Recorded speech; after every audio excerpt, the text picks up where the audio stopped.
Welcome back to HQ Spotlight. 2024 saw the first divisionless SEC competition since 1991, and it was Georgia taking home the title for a second time in 3 years. But in an era of NIL and transfer portal chaos, it leaves some room for some bold predictions. Jacqueline, I don't know if anyone here predicted that Vanderbilt would upset number 1 Alabama and then go on a 3-game win streak and then turn around and have the best season in history. That's the kind of bold predictions I am looking for in this segment. And to go bold, we've got to go big. So let's welcome in our crew. We've got Sportsline's Mackenzie Brooks joining us. And we also have our quarterback in Danny Kanell going through some bold predictions for the upcoming SEC season. Guys, let's start out at Ole Miss, where we're talking about the quarterback behind center in Austin Simmons. It's interesting as well. And Danny, I'll come to you first here as our resident quarterback. This is a guy who not very many people know this, but he graduated high school early and then played baseball, and now he's focusing on being the starting quarterback. He's played 2 years behind Jackson Dart. And I don't know how bold this is, but I'll let you start with it. The bold prediction here is Austin Simmons will have a breakout year this year. Why do you believe that is or not? Yeah, Haley, I think he's going to be the breakout star of the league. And the reason I feel like he's flying under the radars, there's so much attention around Arch Manning and Garrett Nussmeier, Lenore Sellers, DJ Lagway, a lot of guys who could have great years, but no one has seen Austin Simmons yet. But I actually love his background. I love the story of how he's been preparing himself. He seems light years ahead as far as maturity goes. And I think we're also, one of the things I'm selling is Ole Miss, because one of the more consistent winners the last 3 years in the SEC has been Lane Kiffin's squad. Like, as much as he gets talked about for his polarizing tweets or the stuff he likes to nudge and has fun with other coaches, the guy has proven to be a consistent winner. So I think he's going to inherit a great situation. I know Jackson Dart is gone, but he's been able to watch and learn from him, who was just a first-round draft pick. Plus, they're once again one of the top portal classes in the country with a top 5 class. So I think Austin Simmons is primed and ready to have a breakout season where he could be the star at the end of the year that's getting all the attention. Maybe not in the preseason, but at the end of the year when it matters the most. I mean, I feel like you're kind of just warming us up here with a little bit of a softball bold take here, which, you know what, I agree. I mean, even the weather behind you, Danny, it's raining out. They're bored with what's going on. I will say I do agree, though. I do agree. I mean, listen, as far as his baseball stats, 20 strikeouts and 14 innings pitched, I feel like that's a pretty good start here. But again, I'm always a fan of Lane Kiffin. The Sportsline model is a big fan of Ole Miss in general this year, and a lot of it will have to do with Simmons, but it's even just the schedule that they're given, a really, really easy schedule. I think this team has a chance to even make the playoff. And again, sometimes that just has to do with the cards that you're given. So they don't really see a major quote unquote challenge until week 3 with Arkansas, but they only have to play one of these top dogs here in Georgia. So cards could fall in his favor the way it did for maybe some other quarterbacks like a team named Indiana, but we don't have to get into that. All right, we won a little deep tease there. Just going back to Simmons, a great story over on 24/7 Sports, just sort of detailing his upbringing. His dad is like a drill sergeant when it comes to prepping him for the big moment. So if you guys have time at home, check that out when it comes to Ole Miss. Let's talk big picture, though, when it comes to the SEC and the expanded college football playoff. Last year, we had 3 teams from the SEC. Georgia, Texas, and Tennessee enter that first ever expanded bracket. Our next bold prediction here, Kens, and I'll come to you first because you seem so excited to talk about it. Only 3 teams set to make this year's edition of the college football playoff. Bold enough for you? I think this definitely goes one of 2 ways. It's either there's 3, definitely, or there's like 5. And I think the reason that you would see it just be 3 is maybe a team like Georgia, who has one of the tougher schedules, doesn't make the SEC championship.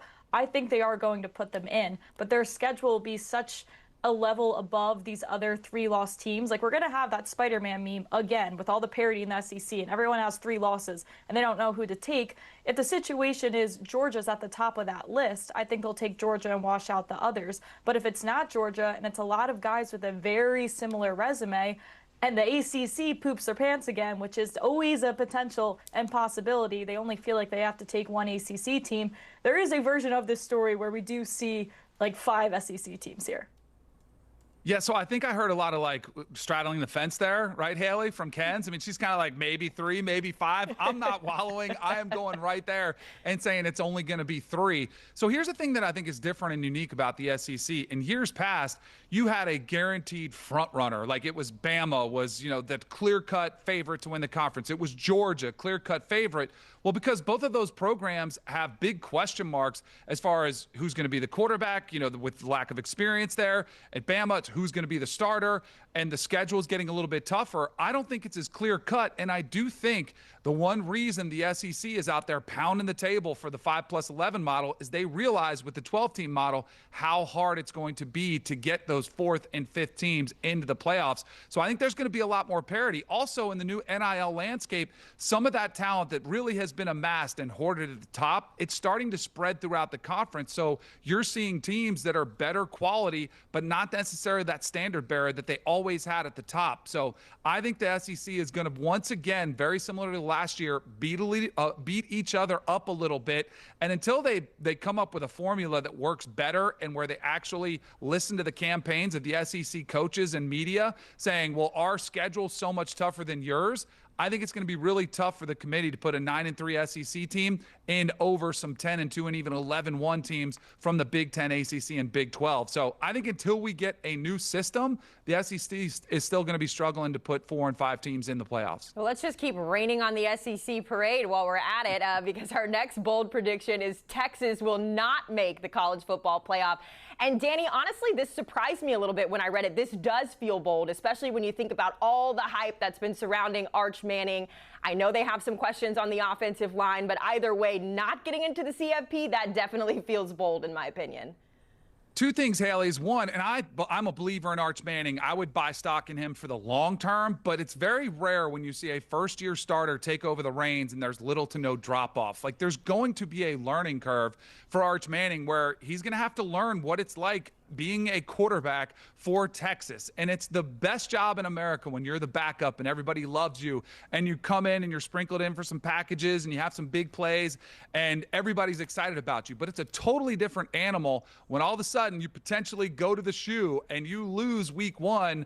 How do you respond to it? Now, I'm not saying they will lose week 1. We'll see how those picks go when we get closer to the season, but it's just a totally different animal when there's no safety net and you are the guy with these massive, massive expectations. I think that learning curve will be a little bit tough. Also, the schedule is going to be more difficult. It's still not exactly a gauntlet. I know we always talk about how tough it's going to be, but they still haven't beat Georgia. They lost to them twice last year. Now they get to go actually to Athens. The game against Florida this year in Gainesville, that's a tougher task. Oklahoma, I think, is going to be a better, tougher out for them. Plus, I already mentioned the non-conference. I just think this is more of a rebuild year for Texas where they'll be probably at 9-3, but like we were talking about before, I don't think 9-3 gets you into the playoffs.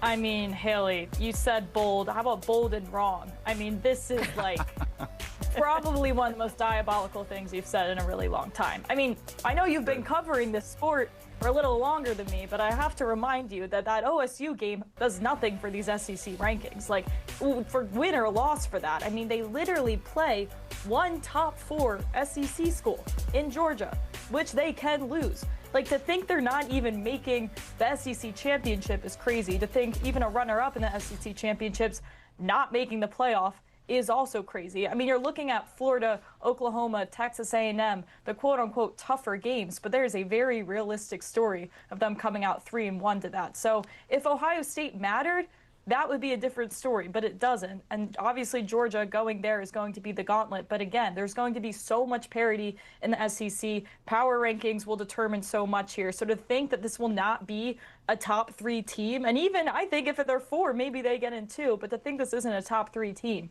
is a very interesting take from my good friend and coworker, Danny Kanell. We'll have to have some side action on that for sure. And I just think it's very curious that you feel pretty confident about Texas going to Athens to potentially upset your Bulldogs. Like, I think that is a loss all day long until I see them actually beat the Bulldogs.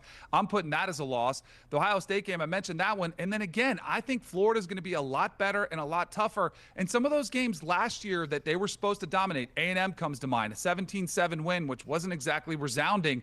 I think they get clipped some playing a young, inexperienced quarterback when they don't have have the luxury of going out there and relying on Quinn Ewers not to screw it up. And again, some of their playoff performances, they did not exactly have these resounding wins. I don't think they're at a position where I trust them just to waltz right back into the playoffs, waltz right back into the final four teams of the college football playoff. Again, I think it's going to be a rebuilding year, but we'll have to have something on the line, Kenz. I have no problem with that. It doesn't even have to be a waltz, though. I mean, they're literally favored in every game outside of Ohio State, and they can still afford losses.